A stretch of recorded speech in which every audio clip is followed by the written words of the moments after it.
علماء کرام فرماتے ہیں ایمان کی حفاظت کا ایک ذریعہ کسی مرشد کامل سے مرید ہونا بھی ہے، اور قرآن سے دلیل پیش کرتے ہیں یوم ندعو کل اناس بامامہم، صدقے جاؤں میرے بھائی یہ سورہ بنی اسرائیل میں یہ جو آیت ہے کہ قیامت والے دن ہر شخص کو اس کے امام کے ساتھ بلایا جائے گا، تو قرآن جن کو امام کہہ رہا ہے پھر انہی اماموں کے ساتھ بلایا جائے گا نا۔ اگر آپ کے اماموں کے اور آپ کے بزرگ بابوں کے نام قرآن میں لکھے ہوئے ہیں تو یہ وہ والے امام ہوں گے، اور اگر اس امام سے وہ والے امام مراد لینے جو قرآن نے خود بتائے ہیں، کیڑے لینے جے جب مسلمان ہو تو پھر وہی لوگو گے، جے کچھ اور ہو ہندو سکھ عیسائی تو پھر جو مرضی لیندے رہو۔ قرآن نے کیا بتایا ہے؟ قرآن نے بتا دیا کہ ہر شخص کو جو اس کے امام کے ساتھ بلایا جائے گا وہ امام کون ہوگا، وہ سورہ النساء کی آیت نمبر 41 میں ہے، جس کے کانٹیکسٹ میں میرا پورا لیکچر ہے، مسئلہ نمبر 121، قیامت والا دن بزرگ خود ہی دشمن ہو جائیں گے اپنے فالوورز کے۔ اس میں نے یہ بتایا کہ آیت نمبر 41 جو ہے نا سورہ نساء کی، اس میں آتا ہے کہ وہ وقت کیسا ہوگا کہ اے نبی علیہ السلام جب ہم ہر امت میں سے ایک گواہ کو اٹھائیں گے اور آپ کو گواہ اٹھائیں گے اپنی امت کے خلاف۔ ہر امت میں سے ایک گواہ کون ہوگا؟ اس نبی کا، اس امت کا نبی، اور آپ کو آپ کی امت کے خلاف اٹھائیں گے لیڈرشپ کے طور پہ۔ بخاری مسلم میں اس آیت کے کانٹیکسٹ میں حدیث ہے کہ عبداللہ ابن مسعود رضی اللہ تعالیٰ عنہ سے نبی علیہ السلام نے فرمایا عبداللہ قرآن سناؤ۔ اس نے کہا یا رسول اللہ قرآن تو آپ پہ نازل ہوا ہے، میں سناؤں قرآن؟ آپ فرمایا عبداللہ مجھے دوسروں سے سن کے لطف آتا ہے۔ تو عبداللہ ابن مسعود کہتے ہیں میں نے سورہ نساء کی تلاوت شروع کی، اور تلاوت کرتے کرتے کرتے جب میں ان آیات کے اوپر پہنچا، سورہ نساء کی آیت نمبر 41 کے اوپر، آپ ذرا امیجن کریں نا جن ہستی پہ یہ آیت نازل ہوئی ہے ان کے لیے کتنے بڑا امتحان ہے۔ امت تو کہہ رہی ہے کہ جی جو کچھ بھی ہے تیرے محبوب کی امت سے ہے، اور محبوب کو اس اعتبار سے کتنی فکر ہے امت کی کہ ان کو پتہ ہی نہیں ہے کہ میں نے تو شکایت لگانی پڑ جانی ہے۔ سورۃ الفرقان کی آیت نمبر 30 ہے وقال الرسول یا ربی ان قوم اتخذوا ھذا القرآن مہجورا، نبی علیہ السلام قیامت الدن شکایت کریں گے اللہ میری قوم میری امت نے قرآن کو پیچھے پھینک دیا تھا، اور نبی علیہ السلام کو اس بات کی خود ٹینشن تھی کہ مجھے اپنی امت کے خلاف گواہی دینی پڑے گی، لیکن امت کہتی ہے اللہ جو کچھ بھی ہے تیرے محبوب کی امت سے تکی جائے گی، پتہ چل جائے گا، پتہ نہیں چلے گا لگ پتہ جائے گا۔ یہ آیت سورہ نساء کی آیت نمبر 41، اعوذ باللہ من الشیطان الرجیم، فَكَيْفَ إِذَا جِئْنَا مِن كُلِّ أُمَّةٍ بِشَهِيدٍ، وہ کیسا وقت ہوگا جب ہم ہر امت میں سے ایک گواہ کو، ایک امام کو کھڑا کریں گے، وَجِئْنَا بِكَ عَلَىٰ هَٰؤُلَاءِ شَهِيدًا، اور اے نبی علیہ السلام آپ کو گواہ کے طور پر کھڑا کریں گے ان مشرکین عرب اور آپ کے مخالفین کے خلاف۔ تو جب اس آیت پہ پہنچے تو عبداللہ ابن مسعود کہتے ہیں کہ نبی علیہ السلام نے کہا بس عبداللہ بس کرو۔ تو کہتے ہیں میں نے نگاہ اٹھا کے دیکھا تو نبی علیہ السلام کی داڑھی مبارک آنسوؤں سے تر ہو چکی ہوئی تھی کہ مجھے اپنی امت کے خلاف گواہی دینی پڑے گی قیامت والے دن۔ تو یہ امام یہ ہے، یہ آپ کے بنائے ہوئے امام نہیں ہے، ٹھیک ہے نا جی۔ یہ امام قرآن کی ٹرم میں تو امام، لیڈر، شہید، ٹھیک ہے جی، دائی، یہ سب ٹرمالوجیز پیغمبروں کے لیے۔ سورہ الزمر کے آخری رکوع میں پڑھ کے دیکھیں نا، جب دوزخی دوزخ میں جائیں گے نا تو فرشتوں سے پوچھے گا تمہارے اندر کوئی پیغمبر نہیں آیا تھا ڈر سنانے والا، کوئی رسول؟ وہ یہ نہیں پوچھیں گے کہ کوئی امام نہیں سی کہ جی تجھے تقلید کر لیندے۔ فرشتوں کو تو پتہ ہی نہیں ہے۔ یہ وہ اسی طریقے سے جیسے سورہ یونس میں ہے کہ اللہ تعالیٰ فرماتا ہے کہ تم اللہ کے مقابلے پہ وہ ہستیاں گھاڑ رہے ہو جو اللہ کے علم میں نہیں ہے زمین و آسمان کے اندر۔ دیکھو کس لیول تک جا کے بات کی ہے۔ اللہ فرماتا ہے میرے علم میں کوئی ایسی بات نہیں ہے۔ یہ اللہ جب یہ بات کر رہا ہے تو آپ سمجھیں کہ یہ 11,000 وولٹ کا جھٹکا دیا جا رہا ہے اگلے بندے کو کہ اللہ تو بندے کو کیڑی گل پہ کر دو۔ اللہ کہہ رہا ہے میرے علم میں تو کوئی ایسی ہستی نہیں زمین و آسمان میں جس کو میں نے اپنا نائب بنایا ہو۔ اور اسی طریقے سے ہونا ہے کہ اللہ نے قیامت ان کو یہ بھی کہنا ہے کہ میرے علم میں تو کوئی ایسا امام نہیں تھا کہ میں نے تو جو رسولوں کو بھیجا تھا امام بنا کے تجھے اپنے بنا لے سن۔ وہ امام تو سارے ہیں، وہ تو آپ کا امام مسجد بھی امام ہے، وہ تو سارے ائمہ فقہ کے حدیث کے امام ہیں۔ ان کی آپ یعنی تعلیمات سے فائدہ اٹھائیں گے، نہ کہ یہ کہ آپ ان کو پروفٹ کے درجے کے اوپر فائز کر دیں گے۔ سورہ الاعراف کی شروع کی آیات آپ پڑھ کے دیکھیں، اس میں آپ کو مزید کلیئر ہو جائے گا۔ سورۃ الاعراف کے بالکل سٹارٹ کے اندر اللہ تعالیٰ نے اس حوالے سے انبیاء کا منصب جو ہے نا وہ بیان کیا ہے۔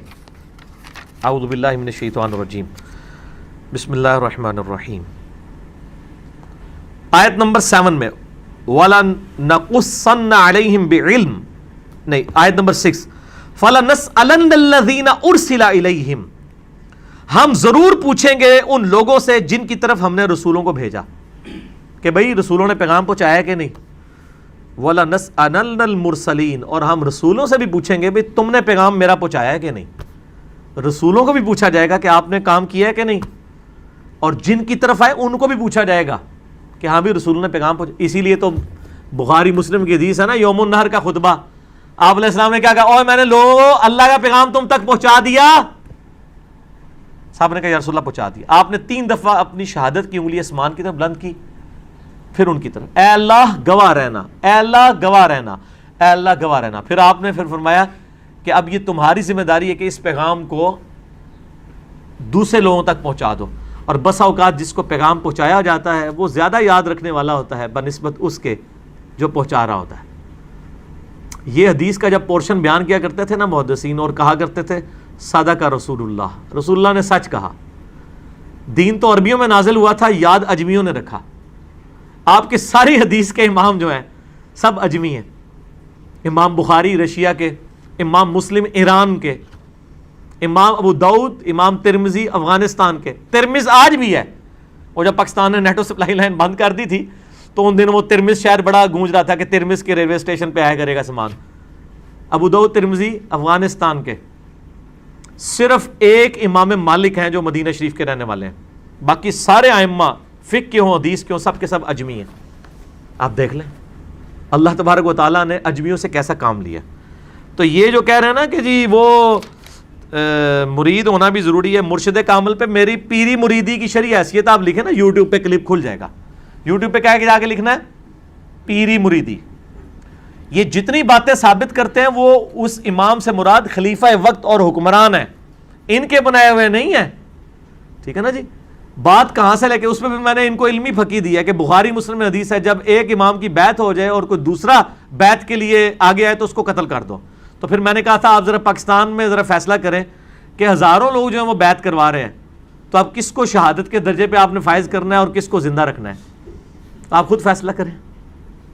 کیونکہ آپ نے حدیثیں تو وہی لی ہوئی ہیں نا امام والی جو حکمران کے بارے میں، اور اس سے آپ پیری مریدی کا سسٹم ثابت کر رہے ہیں، تو پھر پورا فٹ کریں نا. میٹھا میٹھا ہپ ہپ تے کوڑا کوڑا تھو تھو، ایسا نہیں ہونا چاہیے.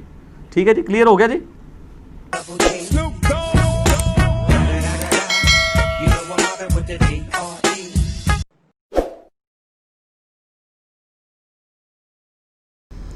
حدیث پاک میں آتا ہے جو شخص رات کو آیت الکرسی پڑھ کر سو جائے گا اس پر 2 فرشتے مقرر کیے جاتے ہیں. 2 کا ذکر نہیں ہے جی، 1 فرشتے کا ذکر ہے.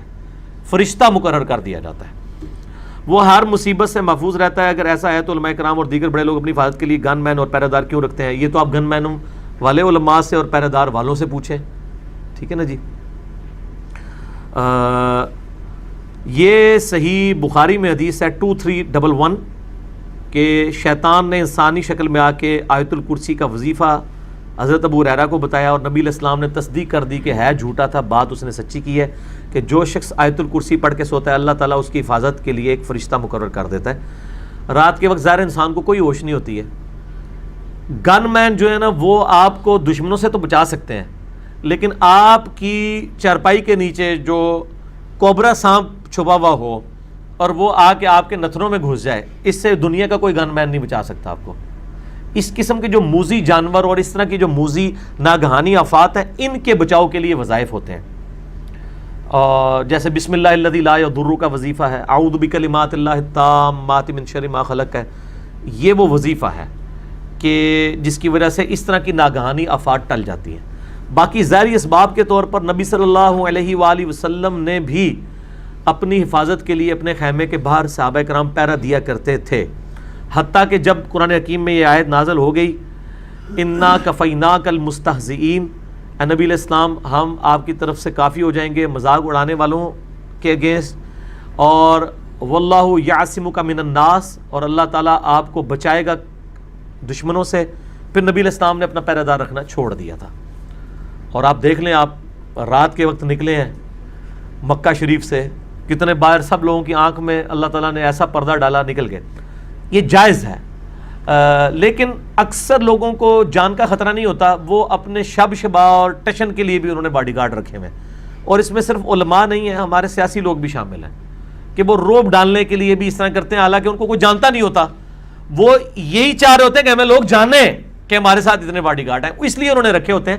تو چونکہ ان کا مقصد یہ ہے رکھنے کا، تو ان کو تو ہم نہیں روک سکتے. ان کے پاس اپنی مشہوری کا بھی یہی ذریعہ ہے، تو وہ آپ ان سے چھیننا چاہتے ہیں.